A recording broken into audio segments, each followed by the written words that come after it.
दशकौं प्रयोगविहीन खाली मैदान देखेर वाक्क मानिरहेका काठमाडौँ मुल्पानीका स्थानीयहरू पहिलो पटक आफ्नै आँगनमा अन्तर्राष्ट्रिय स्तरको क्रिकेट प्रतियोगिता आयोजना हुने भएपछि हर्षित देखिन्छन्।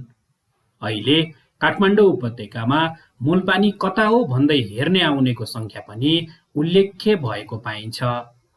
मुल्पानी मैदानमा पहिलो अन्तर्राष्ट्रिय प्रतियोगिता 2080 साल वैशाख 5 गते हङकङ र सिङ्गापुर बीच खेलिनेछ भने यस ग्राउन्डमा नेपालले पहिलो म्याच वैशाख 11 गते साउदी अरेबियासँग खेल्नेछ। मुल्पानीमा नेपालले अन्तर्राष्ट्रिय प्रतियोगिता खेलेको हेर्ने करिब 2 दशकको पर्खाइ अन्ततः नजिकिएको छ। मुल्पानीमा एउटा सेमी फाइनल सहित जम्मा 11 वटा खेल खेलाइने तालिका रहेको छ। फाइनल सहित जम्मा 13 वटा खेल भने टियु ग्राउन्डमा खेलाइनेछ। मुल्पानी ग्राउन्ड र टियु ग्राउन्डमा आयोजना भइरहेको ACC प्रिमियर कप 2023 को पहिलो हुने टोलीले आगामी सेप्टेम्बरमा पाकिस्तानमा हुने एसिया कप खेल्न पाउनेछ भने यस प्रिमियर कपको शीर्ष 3 मा रहने टोलीले आगामी जुलाईमा आयोजना हुने ACC emerging teams Asia cup खेल्न पाउनेछन्। त्यसैले नेपालका लागि यो प्रतियोगिता निकै महत्त्वपूर्ण रहेको छ। घरेलु समर्थक माझ नेपाल ACC प्रिमियर कपको पहिलो टोली बन्नेमा क्रिकेट फ्यानहरू विश्वस्त देखिन्छन्। पहिलो हुन सकेमा एसिया कपमा नेपालले भारत र पाकिस्तान जस्ता विश्व क्रिकेटका हस्तीहरूसँग खेल्न पाउनेछ। अहिले क्यानको अफिस सहितको माथिल्लो मुल्पानी क्रिकेट ग्राउन्डमा पर्खाल लगाउने, पेन्टिङ गर्ने, पवेलियनको स्तरोन्नति गर्ने, पर्खाल प्लास्टर गर्ने, गेट बनाउने, अफिस बिल्डिङ रिपेयर गर्ने, ग्राउन्डको सरसफाई गर्ने, क्रिकेट पिचको व्यवस्थापन लगायतका कामहरू भइरहेका छन्। नेपाल क्रिकेट सङ्घ क्यानले बङ्गलादेश क्रिकेट बोर्डको विशेष सहयोगमा क्युरेटर मोहम्मद अब्दुल अल मामुन मार्फत विगत 1 महिनादेखि पिच र ग्राउन्डको स्तरोन्नतिमा काम गरिरहेको छ र मुल्पानीमा ACC प्रिमियर कप 2023 को तयारी करिब 80% सकिएको बताइएको छ। अब हामीले तपाईहरु माझबाटै आएका केही कमेन्टहरू लिने प्रयास गरिरहेका छौं। एनजी गुरुङ लेख्नुहुन्छ बाउन्ड्री सानो भयो भनेर लेख्नु भएको छ। एक्चुअली यो मुल्पानी ग्राउन्ड को बाउन्ड्री चाहिँ ट्यु ग्राउन्ड भन्दा पनि ठूलो छ। यहाँ चाहिँ तपाईको 70-75 मिटर सम्मको चाहिँ बाउन्ड्री रहने भनेर भनिएको छ। त्यस्तै साहसजीले लेख्नुहुन्छ आउटफिल्ड त खत्तमै छ भनेर लेख्नु भएको छ। एक्चुअली अहिले भनि नै राखेको छ, अझै अलिकति टाइम पनि बाँकी छ। पहिलेको भन्दा धेरै हरियाली भएर पनि आएको छ र आउटफिल्ड को कामहरू, आउटफिल्डमा सफा गर्ने, आउटफिल्ड पनि रोल गर्ने देखि लिएर धेरै कामहरू भइरहेको हुनाले अहिले नै त्यही हतार नगरिहालौँ, राम्रो हुन्छ होला जस्तो चाहिँ देखिरहेको छ।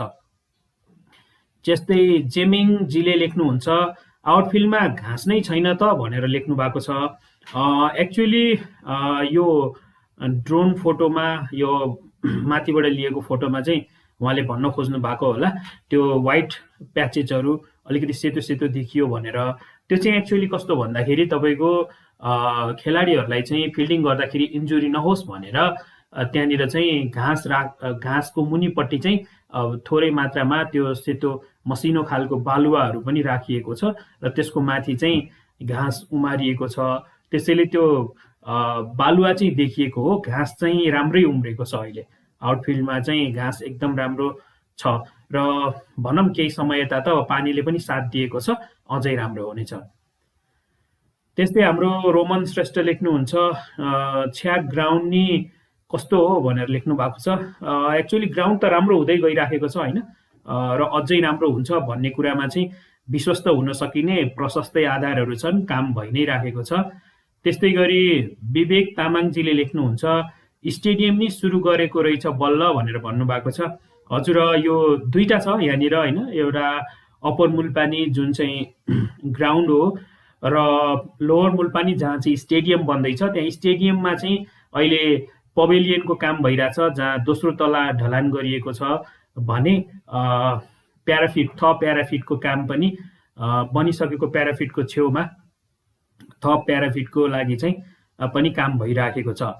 त्यसैगरी सुशील सापकोटाजीले लभ भन्नुभएको छ, थ्याङ्क यू भेरी मच तपाईँलाई। त्यसैगरी हाम्रो प्रकाश भण्डारीजीले स्थानीयको पसलहरूलाई प्राथमिकता दिनुपर्छ भनेर एउटा कमेन्ट लेख्नु भएको छ भने अर्को चाहिँ रोडले पनि डिस्टर्ब गर्छ कि ग्राउन्डको वरिपरि रोड देखेर उहाँले रोडले पनि डिस्टर्ब गर्छ कि भन्नुभएको छ। एक्चुअली अब अहिले त त्यहाँ रोड त्यो चलन चल्तीमा छ, तर डिजाइनमा चाहिँ रोड चाहिँ अर्कोपट्टि छ र त्यहाँनिर चाहिँ रोड छैन। अब हेरौँ भविष्यमा कसरी बन्छ।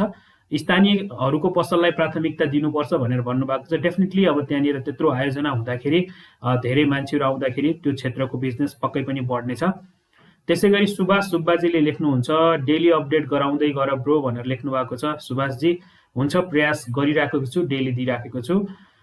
त्यसैगरी वाइएसआर नेपाल युट्युब च्यानलले लेखिराख्नु भएको छ, ब्युटिफुल ब्लग्स लेखिराख्नु भएको छ, thank you so much YSR जी। त्यस्तै मिङमार शेर्पाजीले लेख्नु भएको छ, बेजतीहरूले 20 वर्षमा नि बनाउन सकेनन् ट्वेट भनेर लेख्नु भएको छ। एक्चुअली हो, अब 2060 सालतिरै यो मुलपानी बनाउने योजना अघि बढाएको थियो नेपाल सरकारले, तर बिचमा धेरै बाधा अवरोधहरू पनि आए। यो जग्गाको मुआब्जा विवाददेखि लिएर विभिन्न कुराहरू आए बिचमा, त्यसले गर्दाखेरि पनि अलिकति डिले भएको होला। तर पनि स्टेडियम जुन तल निर्माणाधीन छ त्यो अझै छिटो भएको भए राम्रो हुन्थ्यो। अब पनि त्यसलाई अलिकति स्पिड अप गरेर छिटो गरिदिन पाएको भए गभर्मेन्टले त्यो चाहिँ निकै राम्रो हुन्थ्यो होला। मिङमारजी थ्याङ्क यू सो मच है।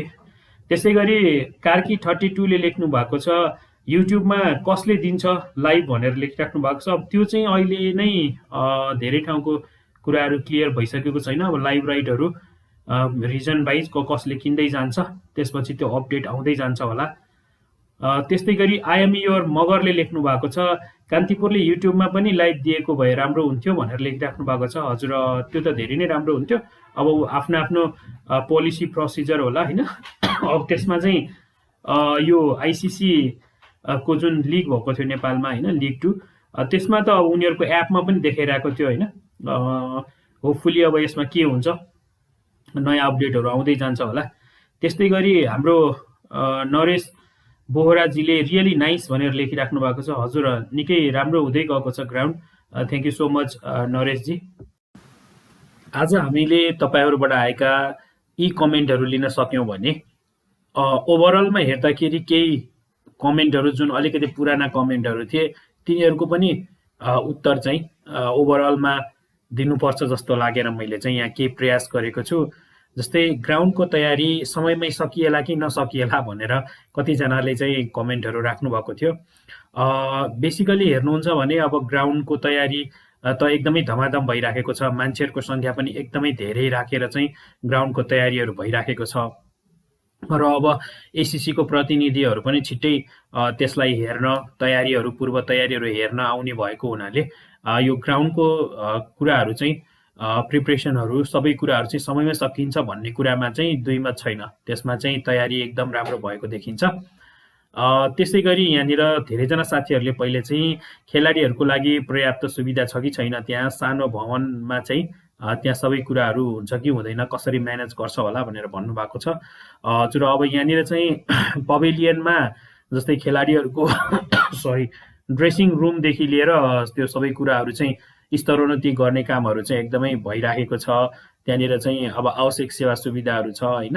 अब तपाईँको रेस्ट एरियादेखि लिएर डाइनिङ एरियाहरूदेखि लिएर होइन सबै कुराहरूको चाहिँ कामहरू चाहिँ एकदमै राम्रोसँग चाहिँ भइराखेको छ। त्यस्तै गरिकन यहाँ मुलपानीमा प्र्याक्टिस चाहिँ कहाँ गराउँछ भनेर भनिराख्नु भएको छ है, धेरैजना साथीहरूले सोध्नु भएको थियो।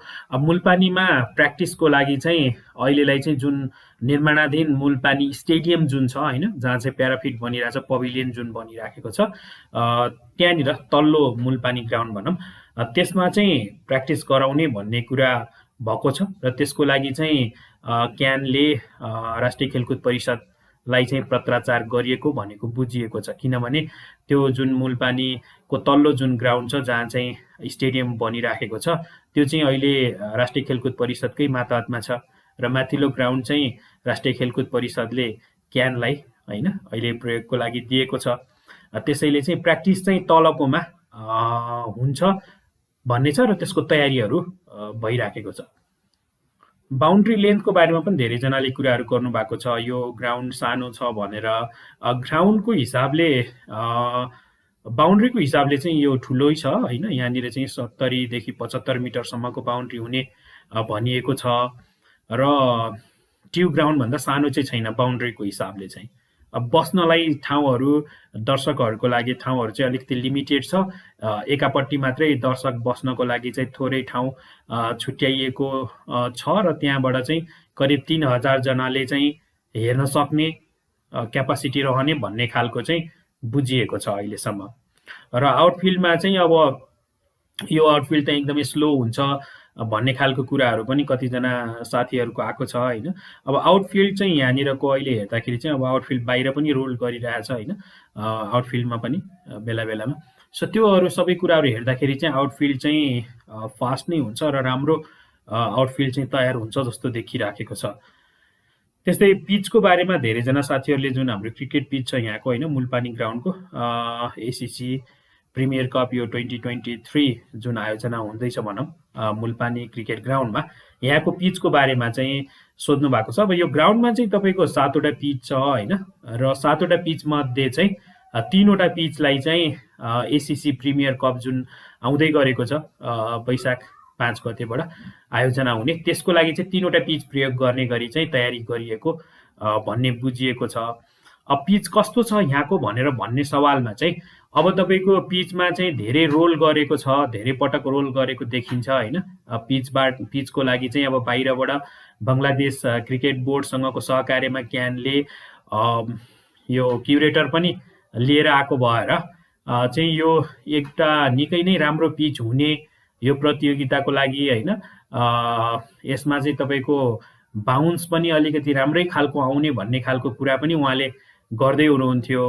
र पिच चाहिँ अब तपाईँको ब्याटिङ पिच हुने र हाई स्कोर म्याचेसहरू पनि हामीले देख्न पाउने हुनसक्छ भन्ने सम्भावनाहरू चाहिँ देखिन्छ। अब त्यो फ्युचरमा कस्तो हुन्छ, म्याच हुँदाखेरि कस्तो खेल्छ त्यो चाहिँ अब अलिक पछि थाहा होला। यो रिपेयर गरेको पिच हो, यहाँनिर चाहिँ तपाईँलाई थाहा होला यो पिचहरूको लागि चाहिँ माटो चेन्ज गरेर नयाँ माटो राखिएको थियो केही महिना अगाडि र त्यसरी प्रिपेयर गरेको नयाँ पिच हो यो। किनभने यहाँनिर चाहिँ अब अन्तर्राष्ट्रिय प्रतियोगिता त पहिलोपटक आयोजना भइरहेछ, तर राष्ट्रिय प्रतियोगिताहरू पहिला पनि आयोजना भएको थियो र पिचले राम्रो खेलेन, ग्राउन्ड राम्रो भएन भनेर कतिपटक आवाज पनि उठेको भएर चाहिँ क्यानले यहाँ निकै सुधारको कामहरू चाहिँ गरेको छ। पिचलाई पनि पूर्ण रूपमा चाहिँ परिवर्तन गरिएको छ। त्यसैले गर्दाखेरि पिच चाहिँ एकदमै राम्रो हुने र ब्याटिङ पिच हुने र एउटा हाई स्कोरिङ म्याचेसहरू चाहिँ हामीले यहाँनिर चाहिँ अहिले देख्न पाउने सम्भावना रहन्छ भन्ने खालको प्रतिक्रियाहरू चाहिँ अहिले आइराखेको छ। र अब दिनरात ग्राउन्ड स्टाफहरू, पिचसँग रिलेटेड क्युरेटर लगायतका स्टाफहरू चाहिँ खटिएको देखिएको भएर ग्राउन्ड चाहिँ एकदमै राम्रो र एउटा अन्तर्राष्ट्रिय स्तरको प्रतियोगिता हुने खालको ग्राउन्ड चाहिँ तयार भएको छ भनेर भन्न सकिन्छ। त्यसै गरिकन अब यो प्रतियोगिताबाट के फाइदा हुन्छ भन्ने खालको कुराहरू पनि उठिराखेको छ होइन। अब प्रतियोगिताबाट अब नेपालले यसमा अब होम ग्राउन्डमा हुँदैछ, अब घरेलु दर्शकहरूको माझमा चाहिँ नेपालले अब पहिलो स्थान ल्याउन सक्यो भने एसिया कपको लागि क्वालिफाई हुन्छ, त्यहाँ गएर चाहिँ भारत र पाकिस्तानसँग खेल्न पाइन्छ। र त्यस्तै अब शीर्ष 3मा रहने टोलीले, यो प्रतियोगितामा शीर्ष 3मा रहने टोलीले चाहिँ इमर्जिङ कप, एसिया कपकै होइन ACCकै इमर्जिङ कप चाहिँ खेल्न पाउँछ। त्यो चाहिँ भयो अब क्रिकेटको हिसाबले। र अब धेरै पछि भनौँ न ACCको प्रतियोगिता नेपालमा पनि आयोजना हुन गइराखेको छ। यो आफैमा क्यानका लागि, नेपाली क्रिकेटका लागि, क्रिकेट प्रेमीहरूका लागि यो एउटा राम्रो सुखद भनौँ न इभेन्ट आयोजना हुँदैछ। यो त्यो ढङ्गले पनि फाइदा भइ नै हाल्यो। आफ्नै होम ग्राउन्डमा हुँदाखेरि अब नेपाललाई क्वालिफाई गर्नलाई पनि होइन 12th म्यानहरू जुन हाम्रो फ्यानहरू, दर्शकहरू हामी सबैजना छौँ, त्यसको हिसाबले पनि एउटा बेनिफिट त डेफिनेटली रहन्छ। त्यसको साथसाथै पनि अब मुल्पानी ग्राउन्डमा अन्तर्राष्ट्रिय प्रतियोगिता नभए राखेको अवस्था थियो। अब ढिलै भए पनि अन्तर्राष्ट्रिय प्रतियोगिताहरू अब ग्राउन्डमै भए पनि हुँदैछ। त्यसले पनि केही होप देखाउला र आशा छ चाँडै नै चाहिँ अब स्टेडियम पनि तयार होला र त्यहाँ हामीले चाहिँ अन्तर्राष्ट्रिय प्रतियोगिताहरू स्टेडियममा बसेर हेर्न पाइन्छ होला भनेर आशा गरौँ। राष्ट्रिय खेलकुद परिषदले पनि पछिल्लो समय त्यसलाई पुस गरेको पाइन्छ। त्यसै गरी अब छेउछाउको बिजनेसको दृष्टिकोणले पनि अब होइन खेलकुद भनेको चाहिँ अब स्वस्थतासँग मात्र सम्बन्धित नभएर अहिलेको समयमा कूटनीति अर्थतन्त्रदेखि लिएर अनेकन कुराहरूसँग सम्बन्धित छ। नेपाल लगायत अब 10वटा टिमहरू सहभागी हुन्छन्, सयौं खेलाडीहरू सहभागी हुन्छन्, हजारौं दर्शकहरू सम्मिलित हुन्छन् र अब भविष्यमा हुनसक्छ अब नेपालले चाहिँ न्युट्रल भेन्यूको रूपमा ठुलो प्रतियोगिताहरू पनि आयोजना गरेको हामीले देख्न पाउनेछौँ।